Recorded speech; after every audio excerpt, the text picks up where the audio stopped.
Welcome to another episode of Rap in Order. I'm First Class Reg. I'm Torian B. And today, we're going to get into the Don Killuminati, the 7-Day Theory from, Tupac, but, his alias, Machiavelli.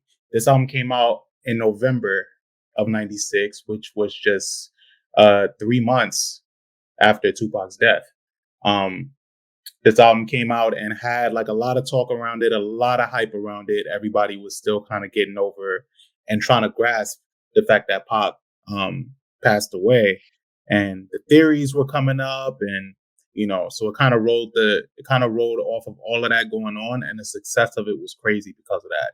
I mean, it sold over 600,000 copies the first week, and by 1999, it was already certified 4 times platinum.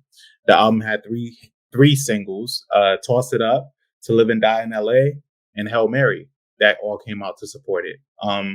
Obviously, it was released through Death Row Records, which was the last label that Pac was on before he passed away. How did you feel about this album, T? And what made you want to revisit it for this episode? Well, I have a love-hate relationship with this album, right? So I'll tell a quick story. When this album came out, my dad bought it on cassette. He had a Mazda 929, and he loved the song "To Live and Die in LA." My father's never been to LA. I don't even think my father's. No, I'm lying. My father's been to Las Vegas before, but he's never been to LA. So he's been to the West Coast, but he has no idea the meaning of this song. I have been to LA a few times, right? So that song is probably one of the most beautiful songs going on, guys. Yeah, it is a beautiful song. I think it's the beat, it's the vibe. Pac was always good at having these singers on his songs that nobody know who the fuck they are. They're not even credited. It just sounds good. And I always liked that he did that for some reason. So that was a good vibe. I guess I could see how your dad would like that one. The songs from this album that are the good songs are so strong on this album that I'm actually glad that it's only 12 tracks. The songs that he had were really strong songs on the album, right? And there's only 12 tracks, so each one you were able to pretty much draw from that and ignore the weaker songs on the album, right? But another thing that draws me in is lyrically, this was Pac's like most like focused album, and I really genuinely think that All Eyes on Me was like an album to please Suge Knight.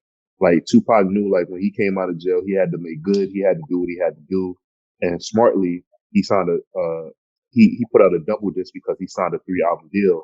So this album was fulfilling his commitment to Death Row Records, right? Suge Knight bailed him out, so he was already signed to Interscope, so it wasn't hard to get the rights to Tupac. So he was able to like get everything transferred over, right? So this is where like all the theories came in that people were saying like, yo, Suge Knight killed him because he wasn't going to sign with him. He was going to start Machiavelli Records. He was going to try to start One Nation, the East Coast, West Coast, come together of the East Coast and West Coast artists. So there's like a lot of things that like go on with that, but who's to know, right? But this album, The 7-Day Theory, was absolutely a Pac album. It was more reminiscent of the album that he put out. Which album am I talking about? I wrote it down. Me Against the World. So it was more so in the vein of Me Against the World. It's just that the paranoia was heightened, and like his conspiracy theories and things like that were even like more defined, right? So I think a lot of the things that like he read about in jail and everything like that, he put into this project. And like you could tell that like he was trying to get the outlaws going. He was trying to teach them a lot. Like he used a lot of the recording sessions for this album as like teaching lessons to them, which is hilarious. And like some of them, they even make songs because they couldn't record songs fast enough to get on the album. Because the reason why the album's called The 7-Day Theory, it was recorded in 3 days, it was mixed in 4, or it was recorded in 4 days. Yeah. Right. So like all in all, that album was done in 7 days, and Tupac didn't even listen back to the songs. Every time he finished, he would say, "All right, come on, get the next reel going so I can get the next song." So like that's how fast he worked. Like they said, he worked like he knew that the end was coming. Like something like he had like a timestamp on like what was going on. Like there was an expiration date, right? Mm-hmm. So the reason why I wanted to do this album is because we've never done a Tupac album, if I'm not mistaken. That's one, Okay. Yeah, you're right. right? And two, I just felt that um this album kind of, I don't know, like this album just kind of been, kind of prominent in my mind. So it's something that I just really, really wanted to touch on or whatever like that. I'm a YouTube advocate, so I watch a lot of Joe Rogan, a lot of conspiracy theory stuff, and Pac was a conspiracy theorist a lot. Like he was raised a Black Panther. He didn't trust the three-letter agencies of the United States, and this project, this album, it's called Killuminati. Like what I'm saying, like this project is very, very much in that vein. So like that's why I really wanted to touch on this project and just look into it. And basically, ladies and gentlemen, I am going to argue why this is Tupac's best project, like his of all his albums. I know they say that this is his posthumous album, but to me, this is still an album that he made. That he okayed before he died. Yes, and it was completed before he died, obviously. So it's kind of, I don't know. That's what I always think about when posthumous albums are released or labeling albums posthumous, because a lot of posthumous albums, from what I know, are always thrown together after the person dies. Like they take old recordings and shit like that. But this was made with full intention to come out, and it was already completed. It just hadn't come out yet, unfortunately, because he passed. Um, but he got some producers on this thing. I mean, he worked with Quincy Jones on. Well, no, that's Quincy Jones the third. Yeah. Sorry about that. But yeah. So he had the Outlaws on here, which is the regular. He had Casey and JoJo, Aaron Hall, Val Young, Badass. Like he had some people on here that niggas just never heard of, but he just threw them on here. Um, but Pac was kind of, when he died, everybody felt like he still had so much to do, and he became so revered because we just weren't getting enough of him yet. Like he just was reaching the tipping scale of superstardom when he passed away. So like when you dive into this album, it makes it all the more eerie when you listen to it after he died, because it came out, like I said, just couple months after. Um, so when you listen to songs like Against All Odds, where he's like really dissing niggas, or Hold Your Head, or which one is it? Oh yeah, of course, Hail Mary. They're all really, really eerie months after his death. Like I remember my brother having this album and blasting it, like, after he died. And I was like, yo, this shit is crazy. Like, and this kind of is what fueled shit like, yo, Pac is alive. Pac is alive. Cause when this came out, it was like, holy shit, like how is he talking about things that are so current and being so on point? Suge Knight shot me. Suge shot me. Suge Yeah, shot Suge shot me. I played that part over and over and over, even though I think it was proven that that's not what he says. What does he actually say? I don't know. I still believe that it's Suge shot me. Suge shot me. What? Well, which track was that? It's the first song. Yeah, The Bomb first song. First. Bomb First. Yeah. Um, I mean, the theory behind him dying is a whole nother element, though, because essentially, like when they said when he went to the hospital, he was fine. They said that he wouldn't let people, he wouldn't let the doctors work on him. But he gave the doctors a hard time. But like they said that he was like fine, and then they said like because like he was fighting them so much, like he wouldn't take the medicine they was trying to give him, and like they said he wouldn't have made it. But also, what I also read is that his voice probably wouldn't have been the same because his lungs collapsed. They said that he probably would have like his stomach, like I think like he got shot like in his midsection in his stomach, so like his they said like he would have had to like use like a medical bag Yeah. to go to the bathroom. And then I think he would have been like he might have walked again, but like they said like he probably would have been like in a wheelchair for like the first little while. Like but to my understanding, when they said he went into cardiac arrest, like his mom said just take him off life support. But they said like he probably could have made it. but they said his mother was just like take him off life support. So that's why like people are like, yo, I think his mom just said, fuck it, we gonna send him to Cuba with his on. I think it's Asita Shakur, who's in Cuba right now. I think that's why people say that. Like that's why like Suge Knight's son is getting interviews saying that Pac's alive. Yeah, he's like, yo, Tupac is in Malaysia. Yeah, That's what he says that. That's what a lot of people still believe till this day.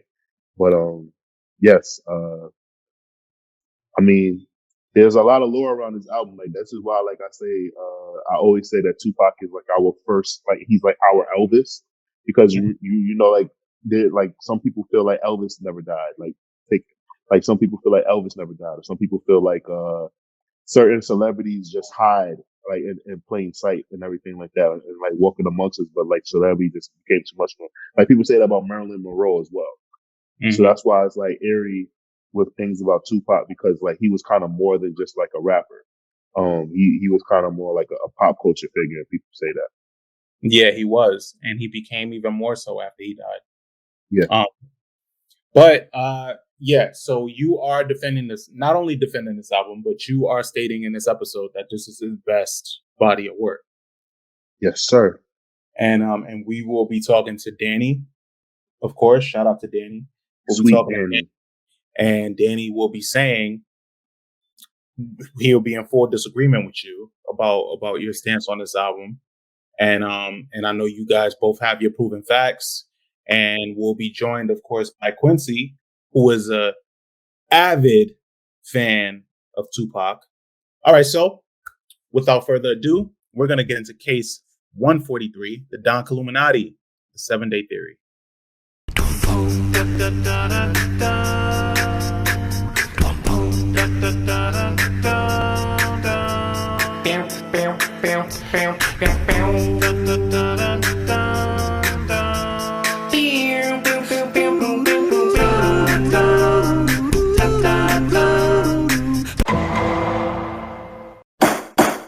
And today we have Danny. Danny feels that although this is an enjoyable Tupac album, this isn't his best album.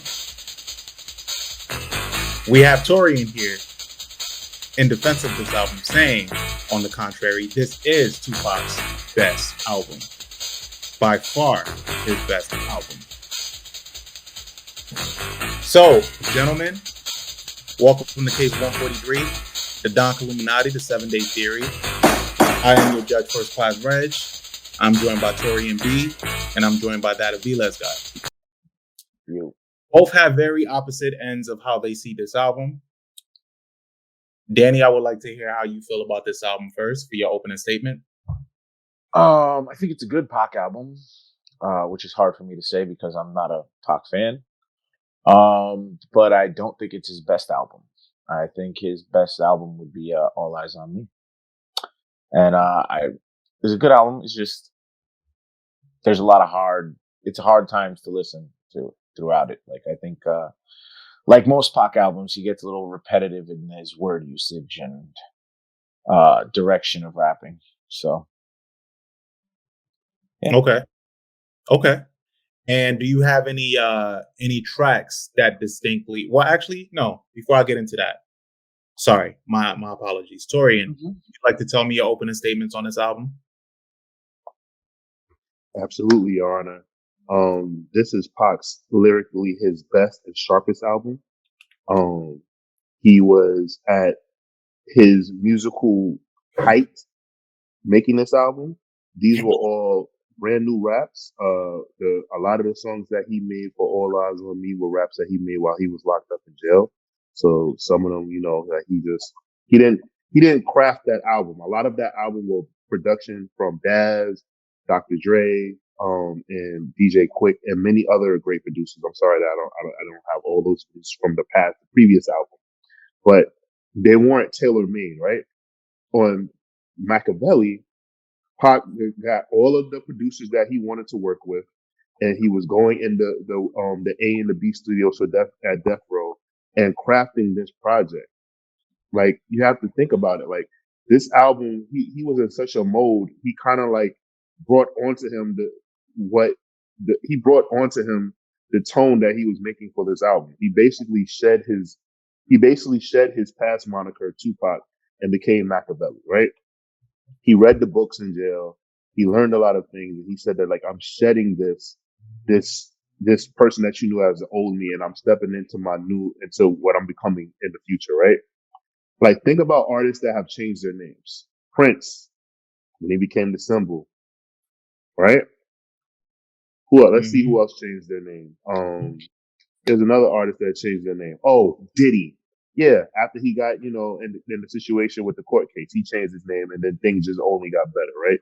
So those are just some of the examples that I'm giving.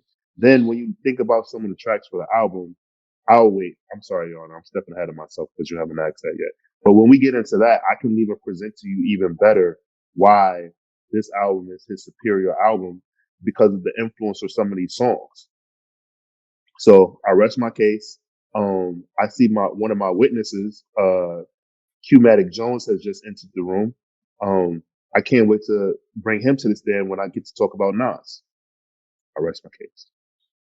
Okay. So Danny, what I was originally going to ask you, which songs do you feel that you would take away from this? Which songs do you feel help? Well, actually, no. Which songs help your argument in this not being a a good enough Pac album or the best Pac album?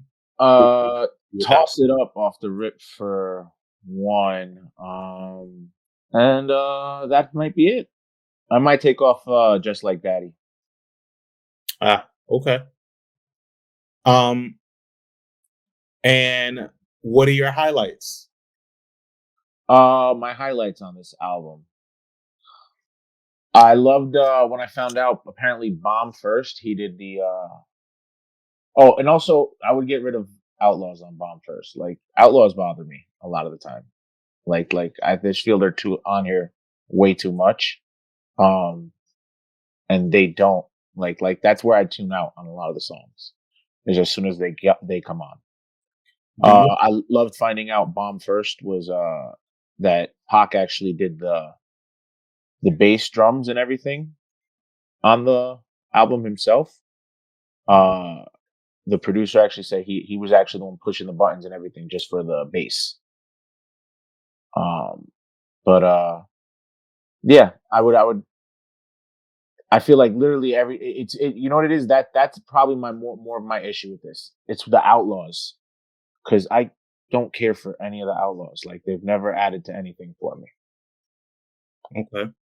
Okay, so your distaste or whatever you dislike about this album isn't Tupac's fault necessarily, it's the Outlaws. Yeah, no, and it's the fact that they're also on like 7 songs.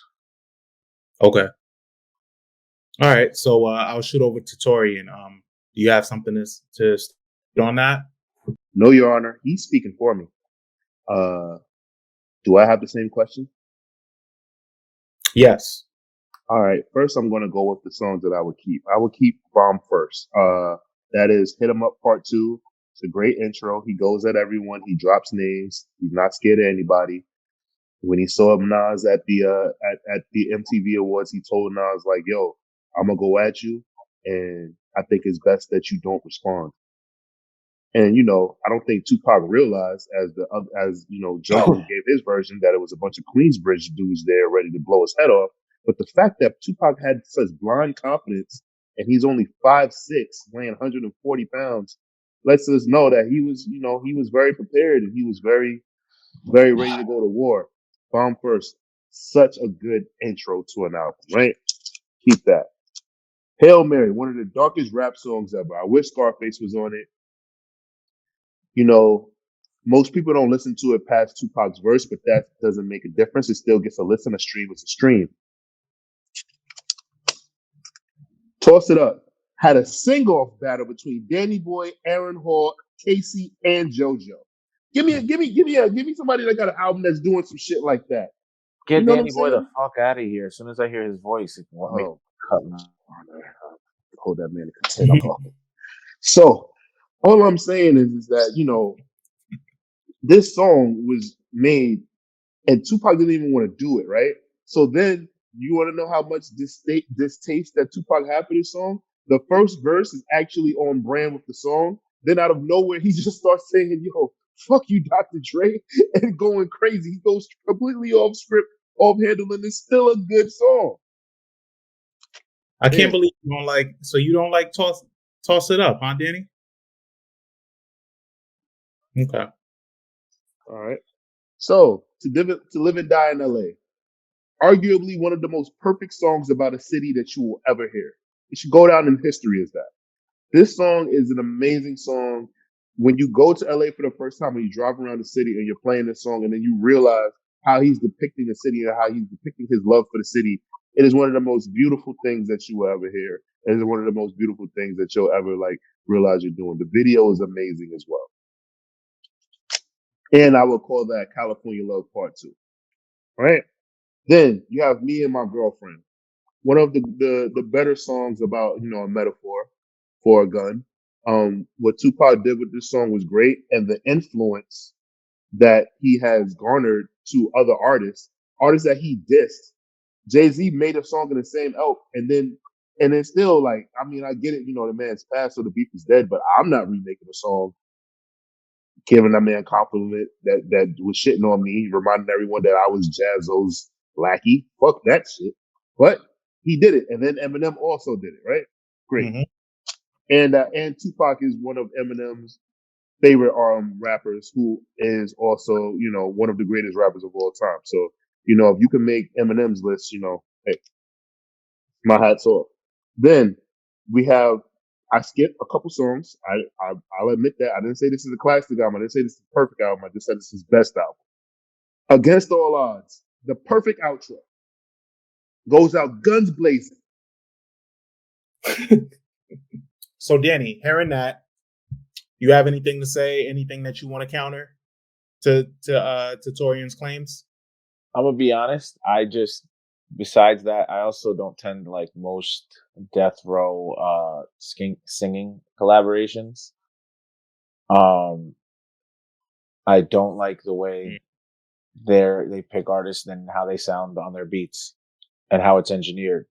I never have. So a lot of times that's my problem on these songs with Pac too, because he always has like To Live and Die in LA is a great song, but Val Young's voice just bothers me. Like there's nothing that she adds to the song. Like you could have put any other singer in there and it would have been better. Is there okay? So I guess my question for you would be: is there an album from Pac that you much rather than this? Oh yeah, All Eyes on Me. Okay, so you think All Eyes on Me is better than Yeah. Seven Theory? Yeah, I do. Okay. It's All right. just I listen to more songs off of it. I skip songs less. I like the collabs more. Like there's very little Outlaws on here, so it's much better to me. But I have my same issues with it on most of the songs that have singers on it. I don't like the tone that they like to have their singers or that they engineer or mix their singers with ever on most Death Row beats. There's something about it that's always Tony, and it irks me. I see. Okay, and Torian, I understand you have a witness, correct? Yes, I'd like to call him up to the stand. His name is Q Anthony Jones. How you doing? Welcome. Pretty good. Welcome. Thank you, man. I appreciate it.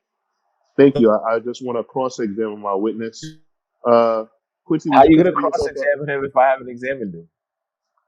Huh? How are you going to Because I cross-examine get to call him. him? Because I get to call him up first. Yeah, but you get to examine, not cross-examine them. Whatever you want to call it, it's fine. Listen, I'm doing it here. It's fine. Respect the court, though, is all I'm asking. It sounds like you're not respecting the court. You're content. So, yeah. So, Examine your witness. Quincy, Wow. would you consider yourself a Tupac fan? Big time. Okay, big time. All right. Would you consider yourself a Nas fan?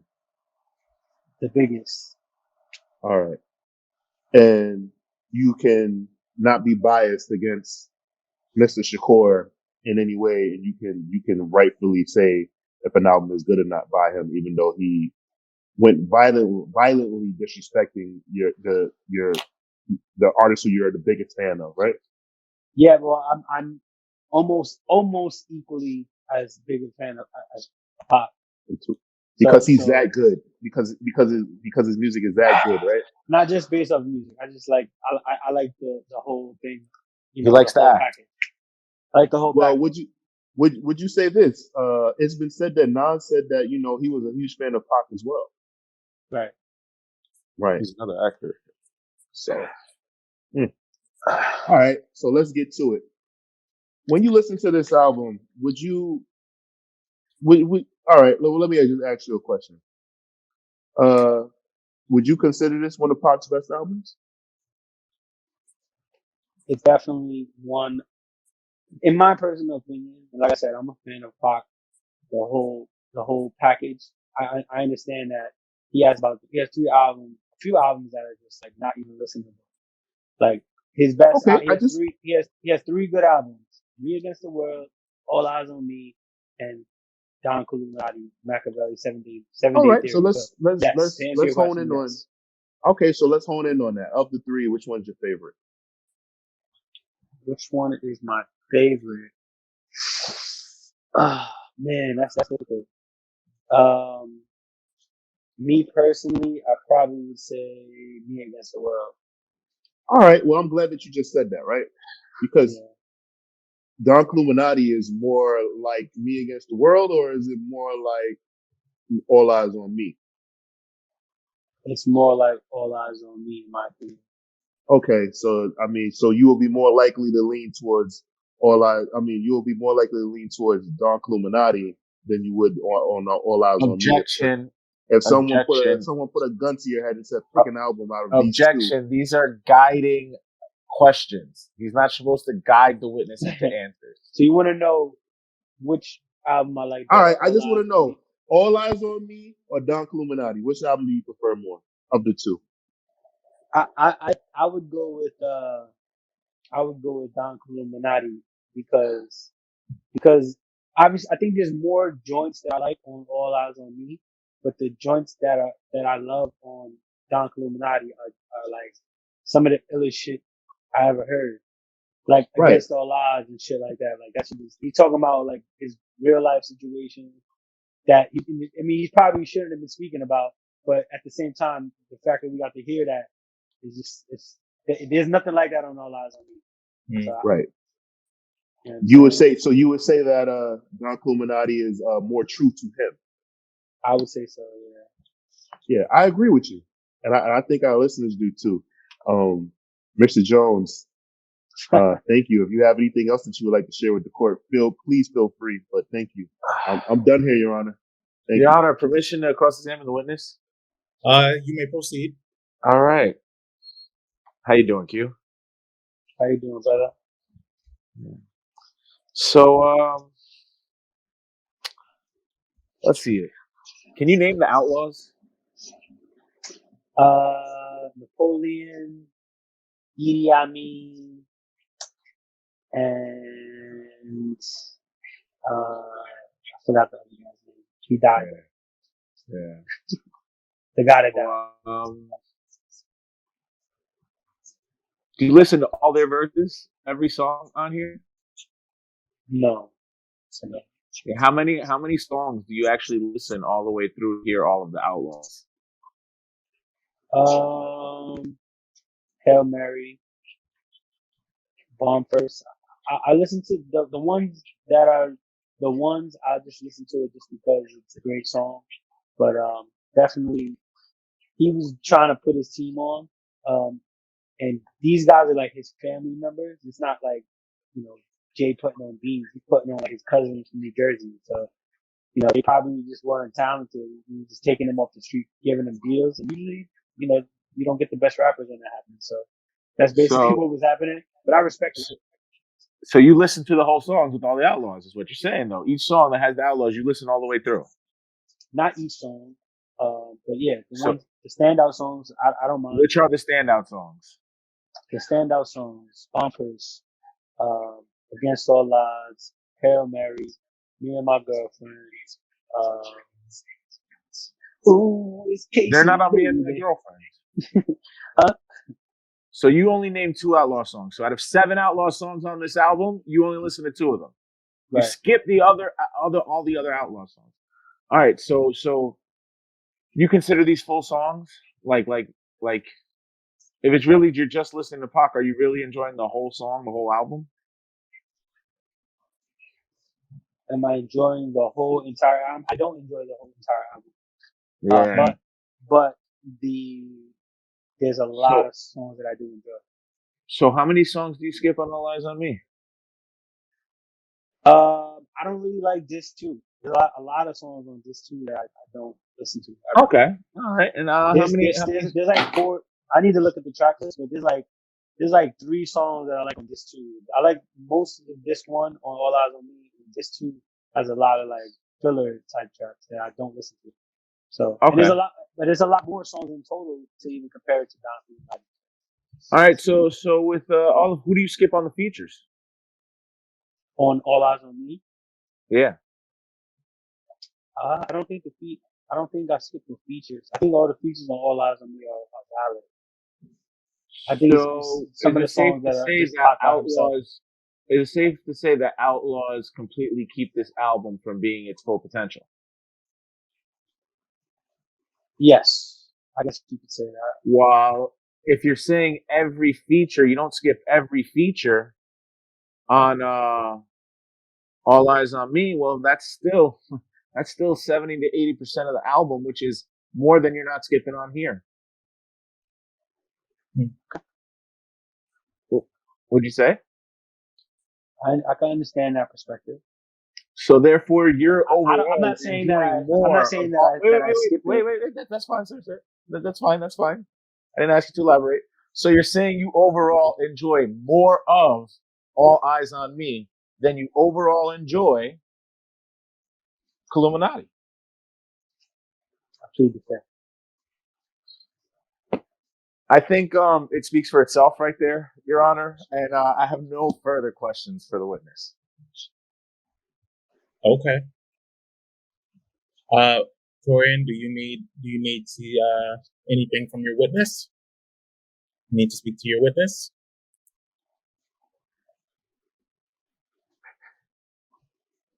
California Love, To Live and Die in LA. Which song you prefer more? Wow, that's tough. As a song, Do you like it when he's that's rapping not with tough. Dr. Dre, or do you like it better when he's dissing Dr. Dre? Both of them about, loving the West Coast. I definitely. It's fine if Okay. you lean. I would listen to like if I want to throw a song on. I would definitely rather listen to Live and Die in LA. But I recognize that California Love is a bigger song. But me personally, I probably like To Live and Die in LA better. I would agree with you. Also, I have a question as well because Yeah. in some of my opening statements, I declared this. Would you say that this is Pac at arguably his lyrical best, his lyrical apex? His lyrical apex. No, I wouldn't say that. Okay. Me All right. personally, I rest. I would say my favorite album, Me Against the World. Right before going into prison, I felt like he was in a different writing space. He had some like really ill songs. But yeah, no, I mean, actually, I take that back. Some of his most creative work is on this album, as far as like rapping like he's a gun. Even though I don't know if you guys got into it, but he definitely took that. He got that from Nas. Like he got that from I Gave You Power, and also he was dissing Dr. Dre with the same sample as No Diggity. Teddy Riley told that story. So there's a lot of like him like stealing from other people on this shit, to be honest. But I wouldn't call it it's super stealing. creative. I'm sorry, Mr. Jones. I wouldn't call it stealing. I actually will call it influence. That's true. There's Nas another influenced a song lot of rappers. that was supposed to be on this album and didn't make it. If you ever watched the Tupac live at Hard Rock Cafe, I think it's called, or whatever it is, live at the Hard Rock, where he's performing this whole album and All Eyes on House Me. of live at House of House of Blues. Blues, House of Blues. Yeah. And there's a song called Blasphemy.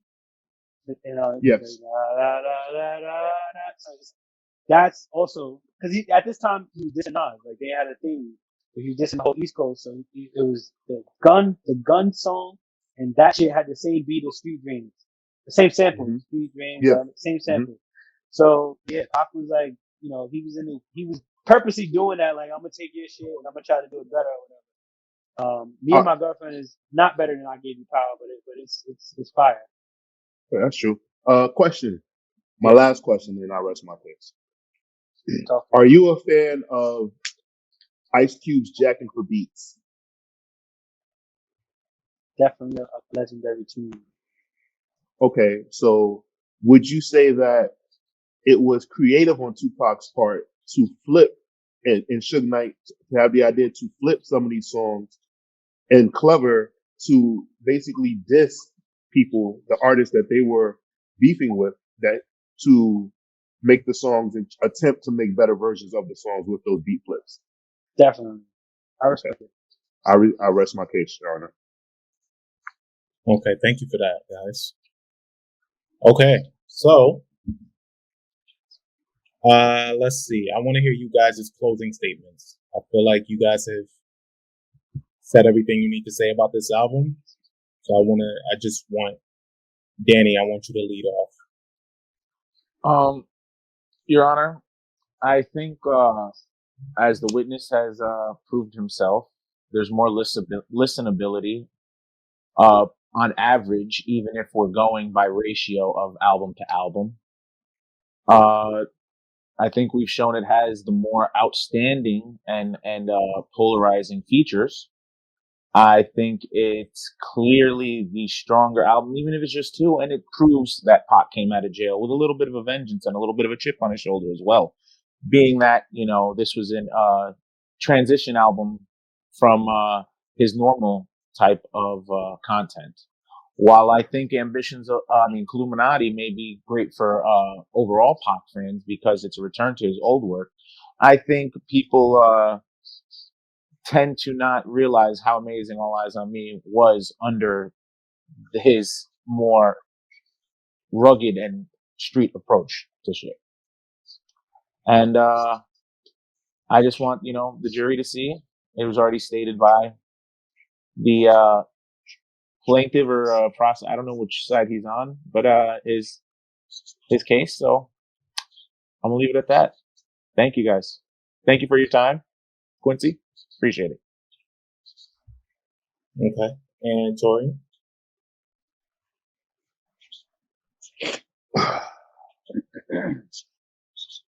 All I wanted to do was just state what many people understand, and that's that, yes, All Eyes on Me sold a lot of records.